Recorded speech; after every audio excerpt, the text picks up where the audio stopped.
Mami, napansin niyo rin ba na kapag tinuturuan niyo yung mga kids na magbilang gamit yung worksheet na sinasagutan, ang bilis lang nilang mawala ng interest. Pero kapag naglaro sila, ang bilis nilang natututo.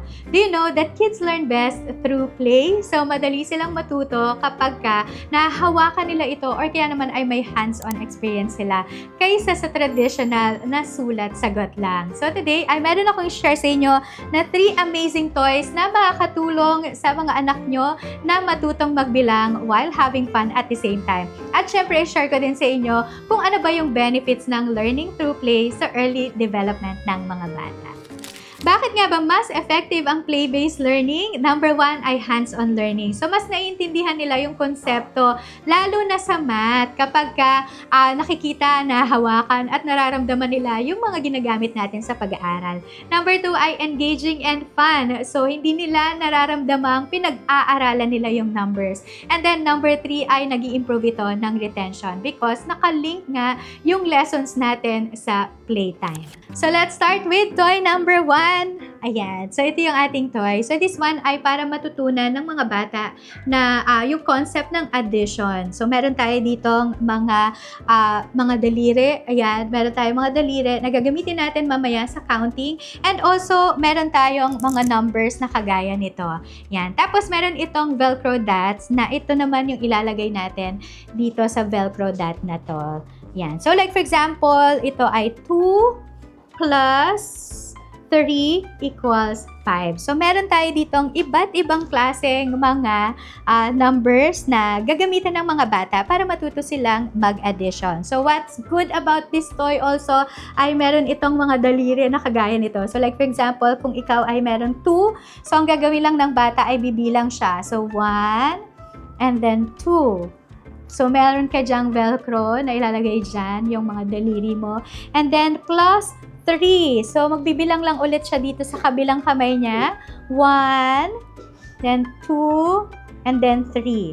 So, ang ibig sabihin lang niyan ay 2 plus 3, 2 plus 3 equals 5. Pwede ka pang gumamit ng iba pang mga numbers na kasama nitong toy na to. So, this one ay very good ito. Very engaging para sa mga bata para matuto sila ng addition concept. What about minus? You want minus?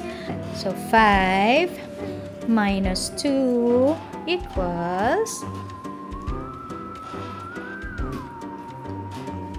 It's not working. There you go.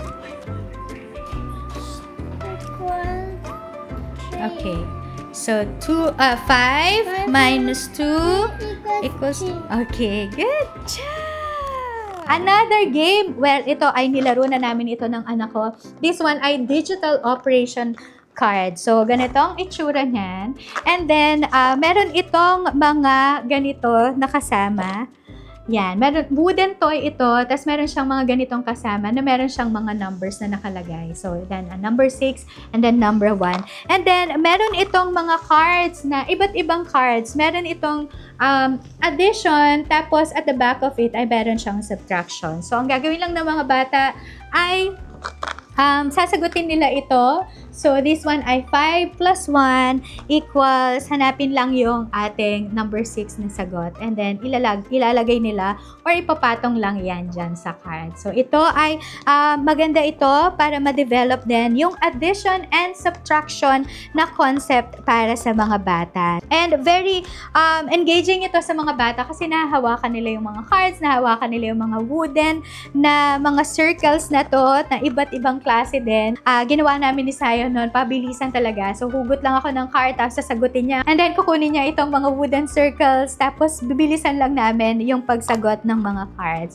And na-enjoy din talaga ni Sayon itong toy na to. So, that's toy number 2. Makakapag-improve ito ng kanilang skills when it comes to addition and subtraction while having fun, di ba, at the same time. 4. Okay, what's the answer? I did 4. 4. Okay.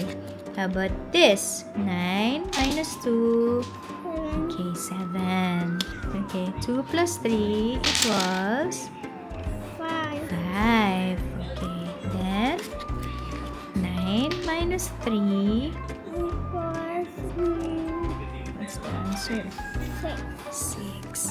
And finally, yung ating third toy ay ito yung Mathematical Intelligence Stick. So, nung nakita ko to, sabi ko, perfect ito sa mga bata na natututo pa lang na magbilang. So, for example, magbibilang sila ng 10 na sticks. So, makikita nila yon, mahahawakan nila na ito palang itsura ng 10 sticks. And then, maganda din dito ay meron din itong iba't ibang mga operations like addition, subtraction, multiplication, and division. Pwede na din itong gamitin ng mga nasa higher elementary level. So, ganito ang itsura niyan. So, it's also a wooden toy. Ako, gusto ko talaga yung mga wooden toys kasi ang tagal nilang ginagamit, very durable sila. So, pwede pa nating ipasa sa iba pa nating mga anak. So, ganito ang itsura niyan. So, meron diyang mga sticks na iba't ibang kulay. Very colorful. So, engaging talaga at attractive ito sa mga bata. Tapos, nandito yung mga numbers na pwede nilang gamitin. So, let's open it. Excited ka na, Sayon, for these toys?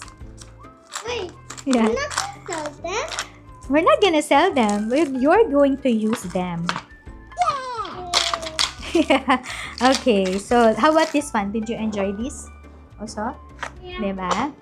Okay, so ganito ang itsura niyan.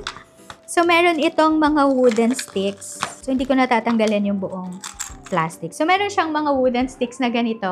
Tapos ang gagawin lang nila, magbibilang sila. So like for example, can you give me 6 red sticks? So ang gagawin ng mga bata ay kukuha sila ng 6 na red na sticks. So, color recognition din yung pwede nilang matutunan dito kasi meron itong red, blue, green, and yellow. So, pwede silang, ang gagawin nila, kukuha sila ng 6. Yan. So, bibilang lang sila. So, 1, 2, 3, 4, 5, 6. Let's try it. Can you go here? Let's try it. Okay, can you give me 5 green sticks? Okay, can you count 5 green sticks?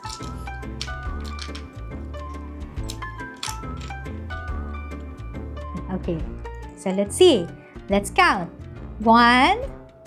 You count. 1, 2, 3, 4, 5. Okay, so now, let's do addition, Sayon. Okay, so now, let's have 4, and then let's get the addition. So, 4 plus, let's say, 6.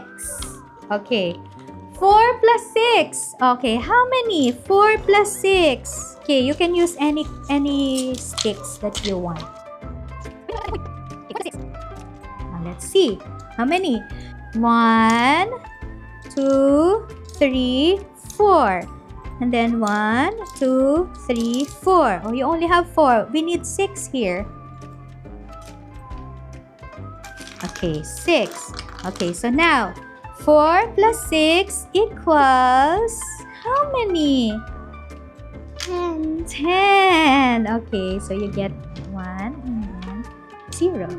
Yeah! So, madali lang gamitin itong toy na to. Very engaging para sa mga bata. Talagang mag-stick sa kanila yung lesson na addition or counting or kung ano man yung operation or mathematical operation na pinag-aaralan ninyo.